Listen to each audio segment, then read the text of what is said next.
Yeah, Yes. yeah, just go that way. It's just. Yeah, it must have been over there. Hey. Hey, you guys, welcome back. One of my favorite conversations when I'm fortunate enough to get to guest host the Mountain Morning Show concerns our community. But as with so many subjects that are near and dear to our hearts here in Park City, the intersection of family, friendship, service to others, and love for this community is all wrapped up into one lovely package. It is always a pleasure to welcome back to the program the Executive Director of the People's Health Clinic and my friend, Beth Armstrong. Good morning. Good morning. How are you, lady? So good. Thank you. It's great to what see a nice you. surprise having you here. Indeed. So good, and I'm loving that. What do you think? Is it? I like it. I Keep don't it know. growing. A little longer. It's. I'll just wake up one morning and say goodbye, beard. It's just the way that it happens that the change comes. But in the meantime, it's here for now. So thank you for that. That's very kind. Sure. How are you? What is Fabulous. new? Well, we just finished clinic? up our walk and wine event last week at, I'm sorry, Healthy Laughs. And Healthy Laughs is, of course, where we have people come up and we have comedians come in from Los Angeles. And this was David Williams' final time emceeing with us. We called it 8 is Enough because he's been the MC for 8 of our Healthy Laugh events. And he just felt like it was go out on a high note, which he did, because we had, not only did we bring back Rocky LaPorte, who was the fan favorite from 5 years ago, but we also had Bill Engvall. Oh, wow. Yes, That's he was a big our name. headliner. It is a big name, and he for did a such reason. a great job, and it was his gift to the clinic. So it was really wonderful for us, and a packed, sold-out house. We were able to, at the last minute, get some people off the waiting list, and it was a great, great night. Ended up doing really well for the clinic, so that's all. And people, always when we have these events, including Walk and Wine and Healthy Laughs, we basically charge a ticket price that covers the expenses, and then we have donations that come in after that. That's the fundraising part. And so people were very generous this year, I think because they were paying a little tribute to David.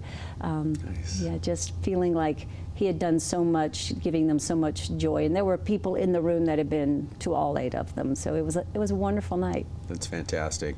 Talk a little bit about the challenge of fundraising. Obviously, you have great need, and you are overseeing people who are doing amazing work that includes heavy technology as a part of the services Just that day-to-day. you must provide. Yeah. And we're in a landscape where, in the Evening Mountain Views show, I have people multiple nights per week join me who are raising money for worthy causes, tiny, huge, years, Alzheimer's, so many different worthy organizations doing research. Talk about what it's like for you to always have that challenge, and of course, as you say, you've been masterful in putting on events where people want to be a part and to contribute, but it's a tough thing, and I would imagine it's got to be on your mind every day of doing your job, of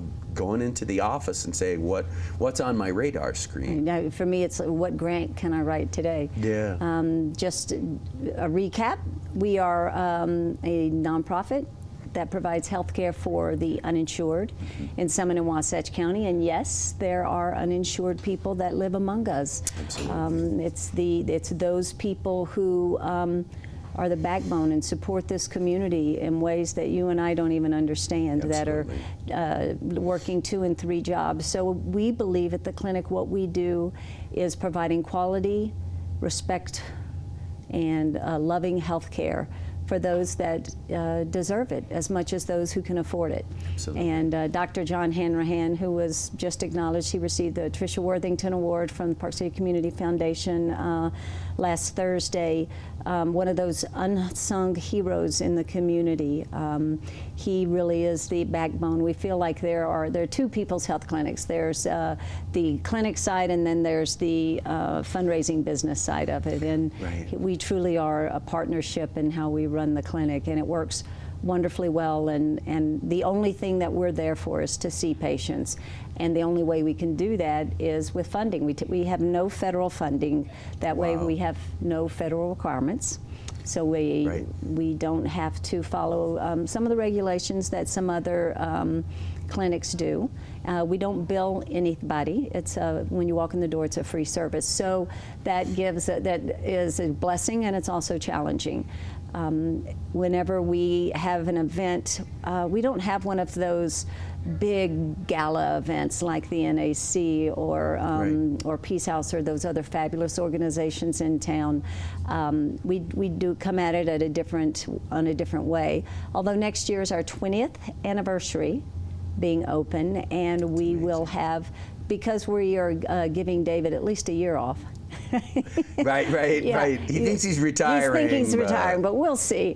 But we're going to, instead of Healthy Laughs for next year, we are going to do something different. We're not sure what that'll be, but it'll be something to celebrate the 20th anniversary of the clinic. And so that will be one of our fundraisers for next year. Coming up, we have, it's funny, I walk in the door in the mornings and I sit down, and the first thing I do is check on my grant calendar, because all grants accept their applications at different times, so we just see what the next grant is that we have to get out the door. And thank goodness for generous people and foundations and family foundations. And I 2 days ago received just a phone call out of the blue from a woman whose father was very one of his pet projects was uninsured people, and had a foundation that she's dissolving, and was wanting a good place to house it. And I wrote, us. Yes. But those come, sometimes there's those blessings that just come out of the blue and unexpectedly, and thank goodness for those.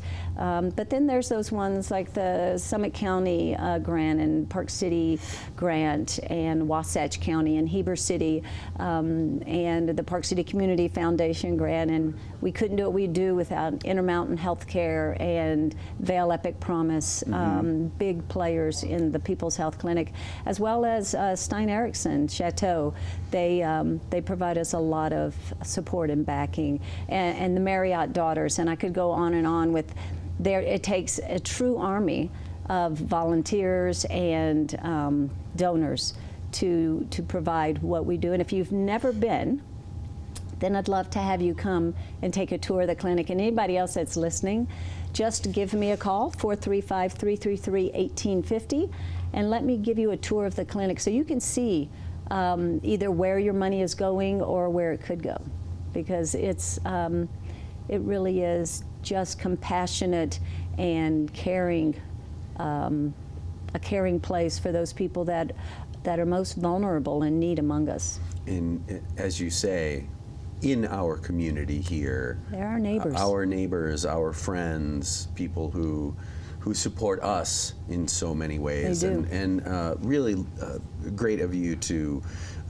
cite your corporate donors, because it occurs to me that, in the year 2018, we think a lot about the commerce that's taking place here in Park City, right, and the fact that the town is changing and there's more money coming here, so to speak. And you hear these phrases, we all hear these phrases, but I do think that it's really crucial to Stein Eriksen, that's a great example. We think of this as it is an incredibly gorgeous luxury destination and high end, and we think, oh well, these people are doing amazing work, making money for themselves. Well, guess what? They're doing things for our community, and so important to recognize that, because that is part of when you have a luxury staycation or whatever it is that you do at Stein Eriksen, or engage with any of your other corporate donors. That is part of what they are doing here in this community when they're welcoming people from all over the world, is to take a portion of the profit that they make and reinvest it back into the community. And to me, that's a really important and beautiful thing to consider about our community and about the services that you are able to provide because of your success on the fundraising side, and kudos to you and to your staff for that, because it is, I can only imagine, I think about this so often with many charitable organizations, but the presence that the clinic as a physical location and as a palpable part of our community, because you are making people well again, you are giving them services that, as you say, they need in the same way as anyone who may have the most high-end insurances at their disposal to have healthcare services. So all the best to you for that, Beth. Thank you so much. Yeah, it's great to see you. And I'm going to come and take Yay. a tour. I would love you to. I've been to the People's Health Clinic when I first came to town years ago, but I always cast my eyes over and I think of you and, of course, our great facilities here in Park City. So I'll be we're in fortunate. touch. Yeah, we're very fortunate that we get to share that building with the Summit County Health Department, which came about as a land grant from Intermountain. So we were very lucky to end up where we are. And all of the pieces coming together. And I always, our kind of motto is we all need a little help sometimes. We all do. It's true. It's absolutely true. And where should folks go online to find out more? peopleshealthclinic.org. There you have it. And or you can just call us 333-1850. 333-1850. Or just show up at the door and we'll give you a tour. And we have a new way of doing things. If you come on Mondays, we always require appointments. But if you're in need after a weekend and you're just holding on with that bad flu or infection or whatever it is, just come on Mondays and we'll find a way to see you. That is fantastic. Well, please give my warm regards to Dr. John Hanrahan, who's an amazing guy. Yeah, he is. And I wouldn't say that he's unsung, but he's such a humble guy. Our regards, and of course your lovely husband, Roger. Thank you. I'm sorry that we didn't get to see him this morning. Next time. But my warmest, and it's great to see you, Beth. Thank you for all you do for our community. Thanks. Beth Armstrong, Executive Director of People's Health Clinic, truly one of the shining stars as a human being doing work for others, but also this organization and this facility that does so much for our citizens who need it. We're going to take a break. We'll be back with more show right after this.